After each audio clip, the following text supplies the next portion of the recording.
جو پہلا نبی حضرت آدم علیہ السلام جب انہوں نے توبہ کی اور استغفار کیا تو انہیں جو استغفار کا طریقہ سکھایا گیا جو ہماری آپ کی زبانوں پر جاری ہوتا رہتا ہے، وہ طریقہ استغفار یہ تھا کہ آدم کو تعلیم دی گئی کہ آپ یوں توبہ کیجئے کہ بسم اللہ الرحمن الرحیم، اللہم انی اسألک بحق محمد وانت المحمود، بحق علی وانت الاعلی، بحق فاطمہ وانت فاطر السماوات والارض، بحق الحسن وانت المحسن، بحق الحسین وانت قدیم الاحسان۔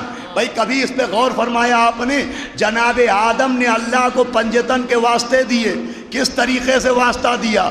یہ نہیں کہا کہ محمود تجھے محمد کا واسطہ، اے اعلیٰ تجھے علی کا واسطہ، اے فاطر تجھے فاطمہ کا واسطہ، کہا اے محمود تجھے محمد کے حق کا واسطہ، اللہ، اے اعلیٰ تجھے علی کے حق کا واسطہ، اے فاطر تجھے فاطمہ کے حق کا واسطہ، اے محسن تجھے حسن کے حق کا واسطہ، اے قدیم الاحسان تجھے حسین کے حق کا واسطہ۔ صلوات پڑھے محمد و آل محمد۔ تب ملاحظہ فرمائیے گا بھائی ذرا اس دعا کے اوپر توجہ فرمائیے اور اس دعا کے اوپر غور کیجئے کہ پنجتن کا واسطہ نہیں دیا، ان کے حق کا واسطہ دیا۔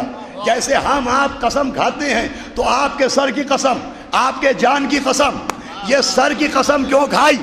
کہ جس میں سب سے زیادہ اہم سر ہوتا ہے، تو حقوق اہل بیت کا واسطہ بتا رہا ہے کہ صرف اہل بیت ہی اہم نہیں ہے، ان کا حق بھی اتنا اہم ہے کہ ان کے حق کا واسطہ دیا اور پیغام پہنچایا کہ صرف فضیلت کو ماننا کافی نہیں ہے، ان کے حق کو ماننا بھی ضروری ہے۔ اللہ صلوات بھیجے محمد و آل محمد۔ ذرا توجہ فرمائیے گا کہ صرف اہل بیت کی فضیلت کو ماننا کافی نہیں ہے، ان کے حق کو ماننا ضروری ہے۔ اے محمود تجھے محمد کے حق کا واسطہ، اے اعلیٰ تجھے علی کے حق کا واسطہ، اے فاطر سماوات تجھے بی بی فاطمہ کے حق کا واسطہ، اے قدیم الاحسان تجھے مولا حسین کے حق کا واسطہ، اے محسن تجھے امام حسن کے حق کا واسطہ۔ کیا پیغام دیا؟ کہ خالی اہل بیت کو نہ ماننا، اہل بیت کے حق کو بھی ماننا، اور حق کو ماننا ہی ماننے کی پہچان ہے۔ اللہ توجہ فرمائیے گا کہ حق کو ماننا ہی ماننے کی پہچان ہے۔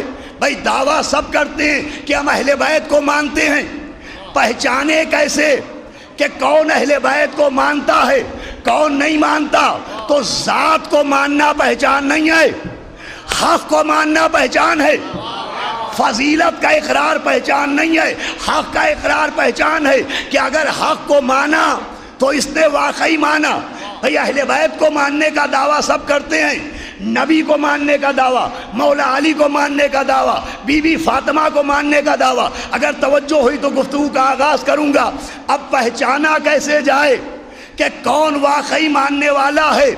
تو دیکھیے نبی کا حق ہے نبوت، علی کا حق ہے امامت، سیدہ کا حق ہے فداک۔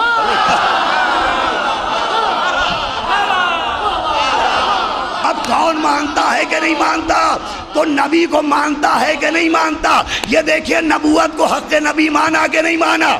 علی کو مانتا ہے کہ نہیں مانتا؟ یہ دیکھیے علی کو پہلا امام مانا کہ نہیں مانا؟ سیدہ کو مانتا ہے کہ نہیں؟ یہ دیکھیے فداک کو حق فاطمہ مانا کہ نہیں مانا؟